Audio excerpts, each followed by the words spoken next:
We all know that SSL is now a mandatory security for any website, and there are many types of SSL certificate out there, and it also brings a question that how to decide which SSL is actually right for me. So in this guide we are going to discuss various conditions where SSL is needed and which should be your correct choice based on the situation. Let's begin. Hi, I'm Mitesh Sringaramani and you are watching IT Admin's Corner. I make actionable step-by-step guides on various web technologies. If you are new here, make sure to subscribe and click on the bell icon to get notified whenever I upload a new video. Let's get started.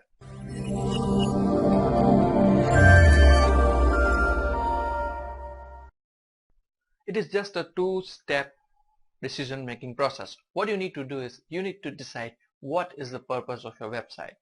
The first one on our list is the Domain Validator SSL.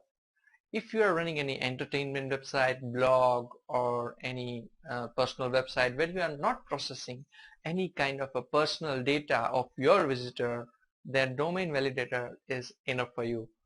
It's just a 15-minute process to get this SSL certificate, and it does not need any kind of legitimacy validation requirement, because what it does that it only validates that you are the owner of the domain. That's it. And you can easily get that Domain Validator certificate. The second type of SSL is Organization Validator SSL.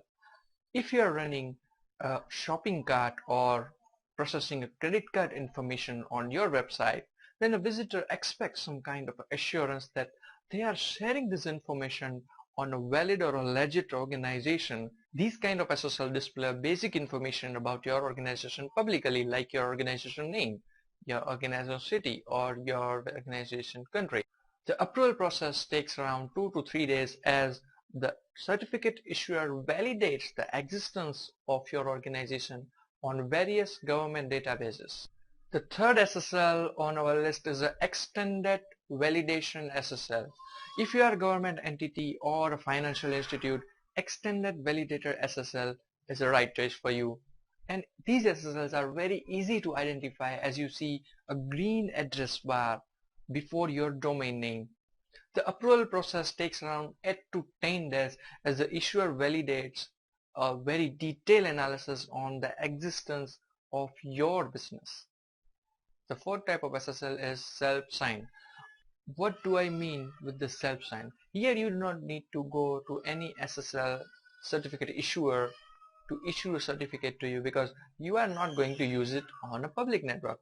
If you are running a local environment where you have websites like my.local or server.local, then probably you do not need any other type of SSL, as you can use a self-sign SSL, which is completely free and you can use it on your local environment. So far we discussed the SSL types based on the purpose of your website. Now let's discuss which kind of SSL is right depending on the domains or subdomains you have. The number one is a single domain SSL. If you want to secure a domain name.com or any particular subdomain like shop.domainname.com, a single SSL is just enough. Remember, it will secure a common domain name. If you choose a shop.domainname.com, it will only secure it. It will not secure domainname.com. The second type is a multi-domain SSL.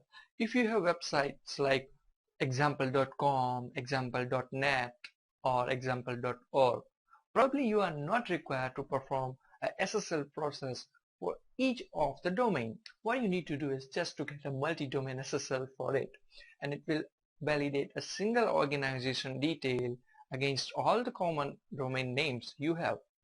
The third type of SSL is a wildcard SSL certificate.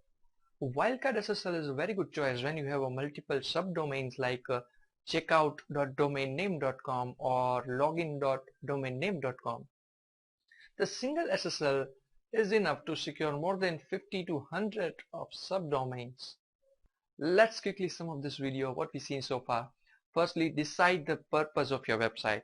If your website is an entertainment or blog or a fun website, then DV certificate is enough. If you are processing the payments and credit card information, OV is must for you.